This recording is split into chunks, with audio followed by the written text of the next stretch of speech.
Flag আর এই ছবি মমতা এদের পক্ষে। রোহিঙ্গাদেরকে মমতা ব্যানার্জি আশ্রয় দিতে চান, এক আধার কার্ড, এক এপিক কার্ড বানিয়ে দিয়েছেন মমতা ব্যানার্জি। গোটা ভারতকে শেষ করছেন মমতা ব্যানার্জি। আমরা এখানে ইলেকশন কমিশন অফিসে বিজেপির 50 জন এমএলএ এসেছি আজকে। ভোটার তালিকা থেকে সমস্ত রোহিঙ্গা মুসলমানদের নাম বাদ দিতে হবে বিহারের মতো, এই দাবিতে আমরা এসেছি।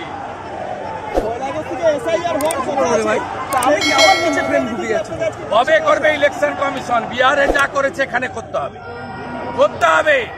বিহারে যদি 30 লাখ বেরোয়, এখানে 90 লক্ষ বেরোবে। আমরা কোন ভারতীয়র বিরুদ্ধে নই, হিন্দু, মুসলিম, শিখ, খ্রিস্টান, জৈন, পার্সি, বুদ্ধিস্ট কারোর বিরুদ্ধে নেই, কিন্তু এই বাংলায় কোন রোহিঙ্গা মুসলমানকে আমরা ভোটার তালিকায় থাকতে দেব না। আনসারুল বাংলার 7 শেখ 3 বার তৃণমূলকে ভোট দিয়েছে। আনসারুল বাংলার 7 শেখ হরিহরপাড়া, মুর্শিদাবাদ, একটাও রোহিঙ্গা মুসলমানের নাম ভোটার তালিকায় রাখা যাবে না।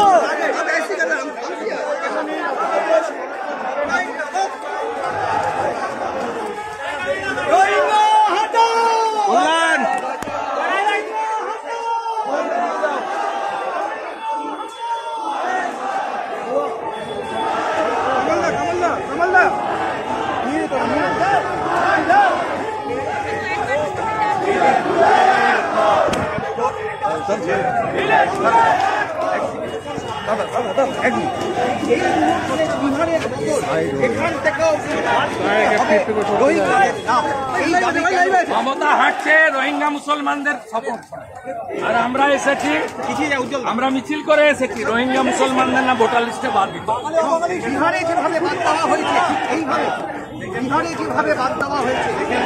অবশ্যই কোন রোহিঙ্গা মুসলমানের নাম ভোটার তালিকায় থাকতে পারে। 7 শেখ হরিহরপাড়া, মুর্শিদাবাদে যে গ্রেফতার হয়েছে, তিনি 3 বার সব ফর্কি এপিক আর আধার কার্ড বানিয়ে দিয়েছে মমতা। বিহারে যদি 30 লাখ বাদ চলে যায়, এখানে 90 লক্ষ আছে। রোহিঙ্গা মুসলমানদের হাতে বাংলা যেতে দেওয়া হবে না, 7 শেখের হাতে বাংলা যেতে দেওয়া হবে না। খেলা হাঁটছে রোহিঙ্গা মুসলমানদের বাঁচানোর জন্য, আর আমরা এসেছি বিহারের মতো সমস্ত রোহিঙ্গাকে বাদ দিতে হবে। কোন ভারতীয় মুসলিম, হিন্দু, খ্রিস্টান, জৈন, পার্সি, বুদ্ধিস্টের বিরুদ্ধে আমাদের কোনো অভিযোগ নেই। ভারতীয়রা সবাই থাকবে, সব ধর্মের লোক থাকবে। কোন রোহিঙ্গা মুসলমানের নাম ভোটার তালিকায় থাকবে না। খালা মমতা কান খুলে শুনে রাখ।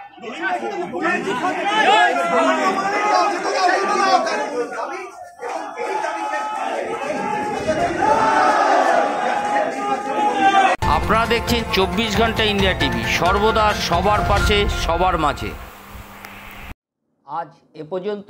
সঙ্গে রাখুন 24 ঘন্টা ইন্ডিয়া টিভি, দেখতে থাকুন সব জেলার সব খবর সবার আগে 24 ঘন্টা ইন্ডিয়া টিভির পর্দায়। নমস্কার।